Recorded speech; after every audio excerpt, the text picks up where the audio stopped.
In this interview, I'm going to be talking to Dwight Popowich. He's a landowner in Two Hills, Alberta, and he has filed a complaint against Dave Yager, a board member of the Alberta Energy Regulator, and I'm going to talk to him about that. So, welcome to the interview, Dwight. Well, thank you, Markham. Thanks for having me on. I have interviewed you 3 years ago, something like that, about the Unethical Oil Part 2 series that we did, or piece that we did on our website. So you can go and see more of Dwight's story there. And this is, you still have the orphan well that it has no owner, can't be cleaned up. It's just sitting there. You can't sell the land. It's a real problem. And you've been active in, landowner groups and polluter pay groups, have you not? Yes, yeah. There has been some updates on that well. It has finally been declared an orphan well. Last February, they finally, after 8 years, finally declared it an orphan. So it's in the system. As a matter of fact, we're seeing where how this squeaky wheel in Alberta gets the grease, because suddenly, after being told last August that we Sequoia landowners would have to wait 10 to 12 years, there's suddenly in my area cleaning up.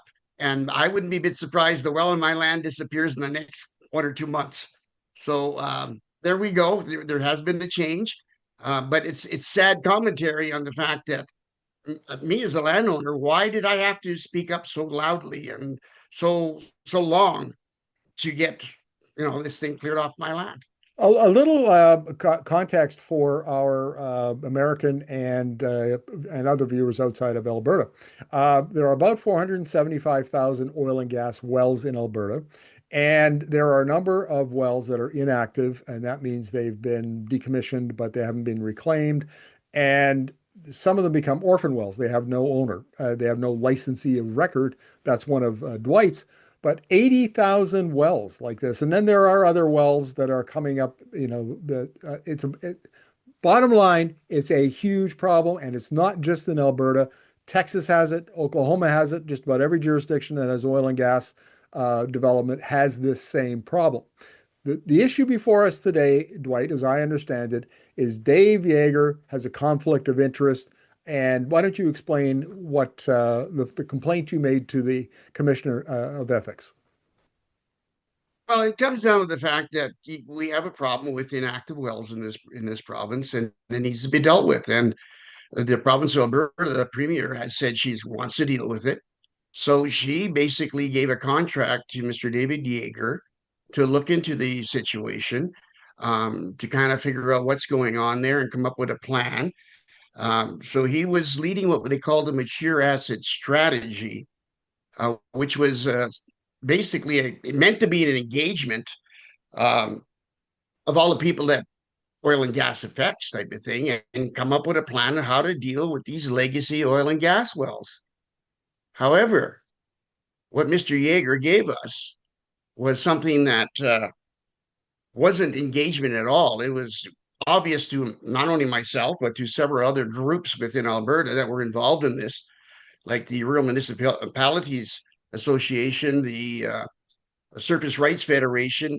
They were at the table, but they were really not allowed to speak. They were pretty well controlled, and they could see that the whole process was being led to a predetermined outcome. And this is where I start looking at all this and go, wait a minute, now we have an oil and gas insider who has been appointed to the Alberta Energy Regulator Board, which makes him in a position where he has to be at arm's length, independent of government and independent of industry. If he is sitting as a regulator, he needs to be independent of industry also. But here he is billing himself not only as a regulator, as a member of the board, he's showing himself still as a consultant to the oil and gas industry at the same time, and an advisor directly to the premier. How in the world can this man be at arm's length to all this if this is what he is telling us? Yeah, we need some background here. And we should point out that this was filed yesterday. The, we Nobody's saying you're alleging that he's in a conflict of interest. No decision has been made at this point in the game, and we're not going to make one here. But we are going to talk about the cozy relationship between industry, government, and the regulator. Now, one of the problems here, and you bring up this issue of independence, shouldn't be an oil and gas consultant. Dwight, 3 or 4 years ago, when I was working on this unethical oil piece, I looked at the board composition for the Alberta Energy Regulator, and every board member on it was an oil and gas consultant. Every single solid one. There were no landowners. There were no Aboriginal representatives, no labor representatives, no anybody else, oil and gas representatives. And the experts that I talked to said that the AER is a classic example, a textbook example of a captured regulator. What's your take on that? Well, I really do believe that there is some type of capture going on there. I mean, we even saw it with this process of the mature asset strategy. It started out with Yager being asked to do an energy futures thing of Alberta and put together a panel to look at that. So he did that with all his oil and gas insiders. And then when he was given the contract to do the mature asset strategy, he got a panel together there. And again, every panel member was oil and gas. It was December of 2023 that I challenged him on that. I sent him an email and said, how can you put out a legitimate study or do an engagement on the inactive well and orphan well situation without landowners who host this stuff at the table? He called me back and we had about a 45-minute discussion on this whole thing. And it comes down to the simple fact that Mr. David Yager at first didn't think that landowners had anything to do with this, that it was none of their business. Had no intention of having landowners at the table. It was only after our discussion that I finally convinced him that you need to have it there. There's no legitimacy to your report. So he reluctantly said he wanted to do it behind closed doors. And that's when I refused to have anything to do with it. So, of course, I wasn't at the table. I was there in a roundabout way because we had the Alberta Surface Rights Federation there, and I am a board member of the Alberta Surface Rights Federation. So I had my ear was already in there, so to speak. We knew what was going on the whole time, and this is why I'm also aware that the whole process, was nothing more than a sham. Actually, it was meant to steer everything one direction. Okay, we need yet more context here because the current premier, Danielle Smith, before she became premier in 2022, was an oil and gas lobbyist. And her job was to promote to the government of the day, the United Conservative government of the day under Jason Kenney, the thing called RSTAR. And maybe you could explain to us what RSTAR is. Well, RSTAR was originally an idea where they were going to clean up some of these legacy wells by giving a credit on production on other production these companies would have. Basically, it was a gift to the oil and gas industry. The taxpayers were letting them off the hook. So it never did really get off the ground. But what it led to is what we see the mature asset strategy. It kind of came from all that. That's where that started, where there's this idea that the taxpayers have to be brought into this. And I predicted when mature asset strategy, when David Yager first came on, that's exactly what they were going to do, was declare there was a crisis in the patch and only the taxpayer could save it. And here we are. That's exactly what they're trying to do. A little bit more on the RSTAR because it was promoted as a $20 billion project. And economics professor Andrew Leach from the University of Alberta, I remember seeing him on Twitter saying, I've done the calculations and the actual cost to the taxpayer would be about $6 billion. As if, yeah, well, okay, 20 billion is an enormous number. Oh goodness, it's only $6 billion. So it's a very large number. Still, and there's some other background here because and I put this in the the unethical oil part two piece, and that is in 1993, the industry and the Alberta, it wasn't the AER, the predecessor of the AER, agreed together that the industry would be responsible for these old legacy wells, orphan wells. They agreed to it, and the reason was because the government wanted them to pay for the reclamation of wells they had sold at least once, and then they were sold who knows how many times, but they were the original developer. And they want and the industry said we don't want that. We sold it. We don't want any responsibility. As a compromise, we will clean up these. We'll be responsible for the industry's legacy wells. Now they're trying to get out of it and get it back onto the taxpayer. Now, have I got that more or less correct, Dwight? You are exactly right. And that's exactly what the mature asset strategy is trying to do. What David Yager wants all Albertans to believe is that the problems within the oil and gas industry, in particular, it's with junior producers, those problems weren't created by them at all, by the industry at all. It was all created by things that were out of their control. Well, that's not the truth. 1991, the regulator of the day was the ERCB. They were worried about 30,000 wells becoming the problem of the taxpayer. They had been what they call liability dumping, where they had been sold off to a poorly financed small producer. And the government was worried, and the regulator was worried that the taxpayer would get stuck with these guys if they went bankrupt. They called them stripper producers back then. 1991, the regulator threatened the industry with, we want security. We're going to go after anybody for cleanup if this is what you guys are going to do with this liability dumping. And the industry, of course, balked at that. And what they offered was the Orphan Well Fund, which is the polluter pay principle, but a little bit of a twist. They were basically offering one large industry whole security in the form of the Orphan Well Fund. The Orphan Well Fund was funded by industry only, an annual levy. That was it. So this left the taxpayer and the landowners off the hook. The regulator said, we agree to this promise that you're making to us, and off it went. But the problem was that also allowed liability dumping to continue. And boy, did it continue. It actually accelerated. So over 33 years, we ended up with a lot of these small wells or small producers holding thousands and thousands of these wells. We understand there's up to 100 of them waiting in the wings that are on the verge of bankruptcy right now. And And David again, Yager wants, yeah, David Yager wants everybody to believe that the problems were created by everything else except the industry. Well, no, this was an industry created problem. What I've been saying here lately is this is not our circus. This is not our monkeys. This is your monkeys. You deal with them. We didn't create this. That's a very good way to put it. There is a little bit more background here, right? And this gets to your conflict of interest. Uh, the the premier Danielle Smith was at one time the leader of the Wild Rose Party. In fact, she fought an election in 2012 and lost, and then defected to the Progressive Conservative Party. And while she was the leader of the Wild Rose Party, David Yager was the president of the Wild Rose Party. So if this is starting to look like a little bit of an insider job and not a lot of objectivity, um, one might draw that inference from it.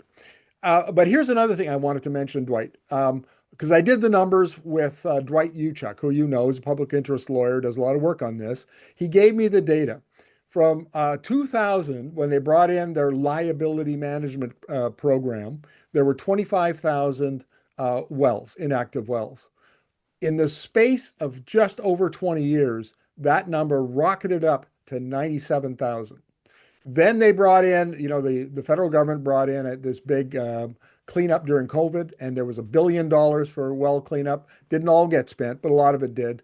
And that number now is down around 78 to 80,000. It's kind of plateaued now that all the federal money is out. And the government is making companies spend collectively about $700 million, which is barely scratches the status quo. There's a lot of context here, is the point I'm making, Dwight, so that we want the viewers to understand how complex this is. Extremely complex. I mean, not only do I have this complaint letter that's gone into the ethics commissioner, I was part of some reconsiderations on the orphan well funding, because people need to understand that orphan well fund, which is a safety net to taxpayers and landowners of Alberta, is short $862 million. And when you look at the Oil and Gas Conservatory Act, Section 73 makes it very clear that fund is not supposed to be short ever. It's always has to, it's maybe a year behind making up for what it underestimated, but it should never be short. So how come it's short this funding? And this was exactly the question that came up last August when we had these meetings with the Sequoia landowners like myself, and we were being told by the Orphan Well Association, don't expect the well on your land to be cleaned up for another 10 to 12 years. We don't have the funding. Well, this is why they don't have the fund.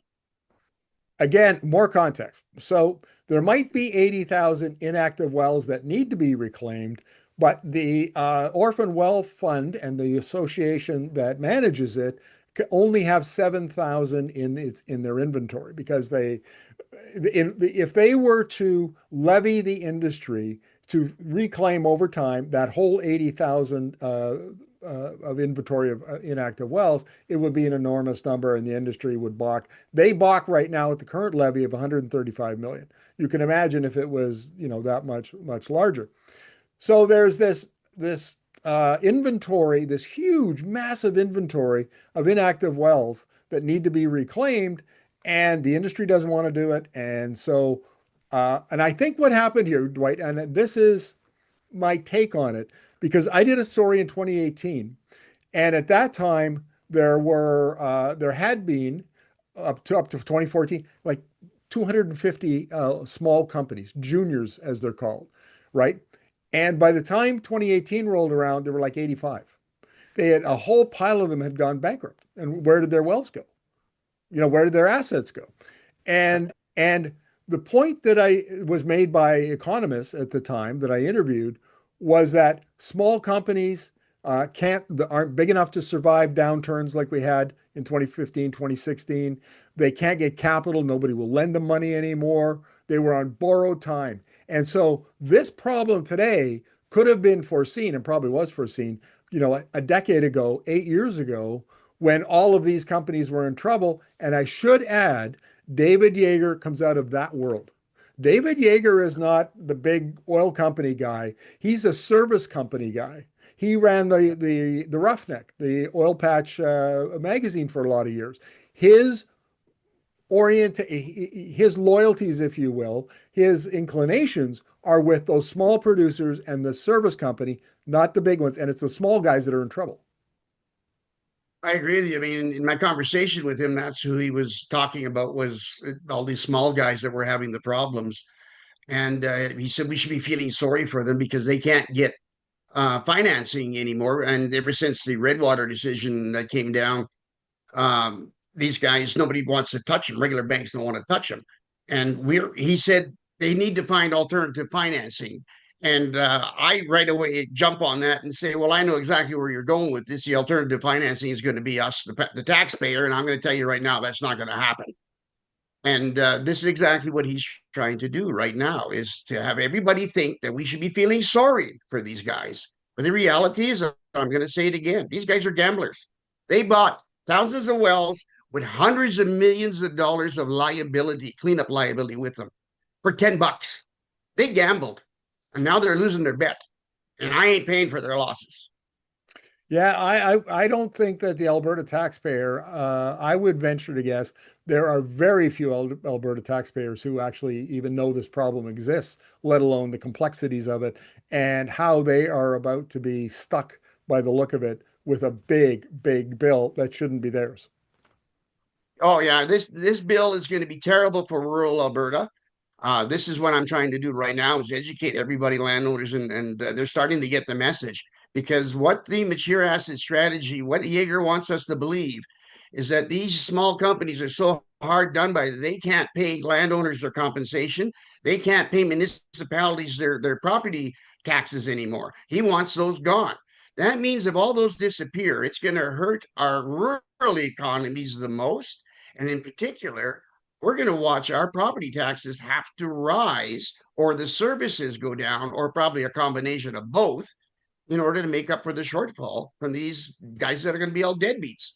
Let's wrap up the interview this way, Dwight, because I think it's really, really important to we've drawn connections between the premier and David Yager and the small producers, various assignments that David Yager has been given by the premier, like putting together this energy strategy and then what became the mature asset strategy. Is that a conflict of interest? We don't know. That's for the ethics commissioner to decide. That's one issue that you've raised. You filed a complaint. The other issue is this chummy relationship between the regulator, the government, and the industry. And what captured means in this context, folks, is that the regulator has confused the interests of the industry, have become the interest of trumped the public interest that the regulator is supposed to protect. That's captured. Is the regulator sees itself as a buddy to the industry, not as the regulator. And that's really the overarching problem here, isn't it, Dwight? Well, to me, what I see the problem is the fact that you have the Alberta Energy Regulator is also the responsible for production and for getting it going, and so their focus is on production more than it is on safety. And so to me, you can't have the regulator and the guy that's in charge of the production making it go be in the same office. It just doesn't work. And that is what we're seeing is production is now the focus. It gets the all the gravy, and the regulation part of it will get watered down because it could interfere with production end of it. What this is supposed to be about is about balancing rights. And we've now seen that there's no longer a balance here. It's everything is leaning towards oil and gas and the production of it. And we Albertans, the interests of the actual Albertans, everyday Albertans, it's being pushed aside. And that's what this mature asset strategy is doing. It's all Right. about oil and gas. Well, we'll see. We'll see how the ethics commissioner rules on your complaint, what he thinks about Mr. Yeager. But Dwight, thank you very much for explaining the issue and why you filed the complaint. Well, thank you, Mark, for having me. It's an important issue to Albertans. We need to get the message out there.